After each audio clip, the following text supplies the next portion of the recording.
শুভেচ্ছা মেহজাবিন আপনাকে। অভিনন্দন প্রথম চলচ্চিত্রের জন্য। একটু জেনে নিতে চাই যে কোন ভাবনা থেকে প্রিয় মালতী সিনেমাটিতে যুক্ত হলেন? সিনেমার চিত্রনাট্যের কোন বিষয়টি আপনাকে বেশি আকর্ষণ করেছে? আহ আসসালামু আলাইকুম সবাইকে।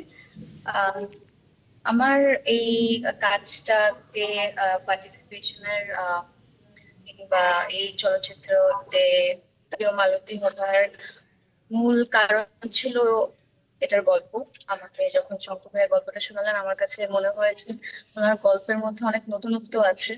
আমাদের আশেপাশে ঘটে যাওয়া বেশ কিছু ইস্যু নিয়ে আসলে এই গল্পটা তৈরি, এবং এমন কিছু ইস্যু যেগুলো আসলে আমরা সিনেমার মাধ্যমে কখনো আগে দেখি নাই, কিংবা এই প্রশ্নগুলো আগে করা হয় নাই। তো আমার কাছে এই ব্যাপারটাই ভালো মনে হয়েছে। আর আমি সবসময় আসলে চেয়েছি এমন সিনেমা করব যেখানে আসলে আম, এক ধরনের মিনিং থাকবে, একটা বার্তা থাকবে যেটা অডিয়েন্সকে ভাবতে বাধ্য করবে। তো আমার কাছে এই গল্পের মধ্যে এই জিনিসটাই আহ এই গল্পের মধ্যে আমি এটাই খুঁজে পেয়েছিলাম, এবং তখনই সিদ্ধান্ত নেই যে আমি আসলে এটার একটা অংশ হতে চাই। আমরা এখন পর্যন্ত যে ঝলকগুলো দেখেছি প্রিয় মালতীর, পোস্টার থেকে শুরু করে সবকিছু একটা নন গ্ল্যামারাস লুকে আপনাকে দেখা গেছে। একটু জানতে চাই যে অভিনয়ের ক্ষেত্রে কোন ধরনের চ্যালেঞ্জের মুখোমুখি হতে হয়েছে? বড় পর্দায় প্রথম কাজ করার অভিজ্ঞতা, আফটার অল কোথায় কোথায় এর শুটিং হয়েছে, বিস্তারিত যদি বলেন। আমার বরাবরই আসলে একটু ভার্সেটাইল ক্যারেক্টার গুলোই ভালো লাগে, এবং গ্ল্যামারাস গ্ল্যামারাস চরিত্র আমার খুব একটা পছন্দ না। কারণ গ্ল্যামার ব্যাপারটাই এমন, যেটা হচ্ছে এক ধরনের একটা লেয়ার, এবং ওই লেয়ারটা আহ মাঝে মাঝে ভালো লাগে, কিন্তু আহ দেখা যায় ওই গ্ল্যামারের দিকে যদি আসলে ফোকাসটা চলে যায়, তখন আমরা হয়তো বা ওই ক্যারেক্টারের আসল রূপটা দেখতে পারি না। তো বরাবরই আমি এমন চরিত্র করতে চাই যেটা আসলে আমাদের আশেপাশে মানুষের সাথে খুব মিল, এবং যেই ক্যারেক্টারটা আসলে মানুষও মনে করবে আসলে আমি একজন গ্ল্যামারাস নায়িকা দেখছি না, এবং আর্টিফিশিয়াল ব্যাপারটা যাতে না থাকে, এবং মনে করবে যে এটা আমাদের খুব কাছের কেউ, পাশের কেউ, খুব চেনা কেউ, এন্ড খুব রিলেটেবল যাতে ফিল হয়। চ্যালেঞ্জেস এর জায়গা থেকে আসলে পুরো গল্পটাই খুব চ্যালেঞ্জিং। এটা অডিয়েন্স যখন দেখবে তারা তখনই বুঝতে পারবে। আজকে যারা দেখেছেন তারাও বুঝতে পেরেছেন।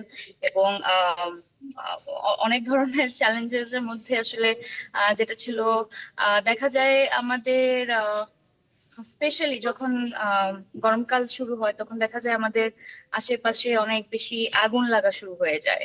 এবং এ- এরই মধ্যে আসলে দেখা গেছে দুদিন আগে, আজকে বেশ কিছু মার্কেটে, রেস্টুরেন্টে আগুন লেগে গেছে। আমরা আসলে এটা কেন লাগে, কিভাবে লাগে, এটার উৎপাতটা কোত্থেকে, আমরা সেটা বুঝতে পারি না। তো আমাদের গল্পের এরকম একটা জায়গা আছে, একটি অংশ আছে যেখানে আসলে একটা ফায়ার ইনসিডেন্ট আমরা দেখি, যেটা বাংলাদেশে ঘটে যাওয়া একটা রিয়েল লাইফ ইনসিডেন্ট থেকে আসলে ইন্সপায়ার হওয়া।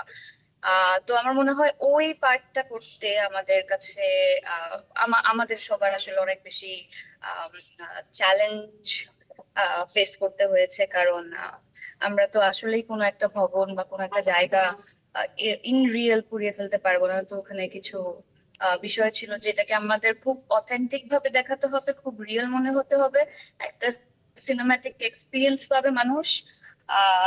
কিন্তু আমরা আসলে কোনো বিল্ডিং বা কোনো জায়গা আসলে আহ ক্ষতি করবো না। তো আমার মনে হয় সিনেমার এই জায়গাটা খুব ইম্পর্টেন্ট ছিল গল্পের জন্য, এবং one of the most challenging task ছিল।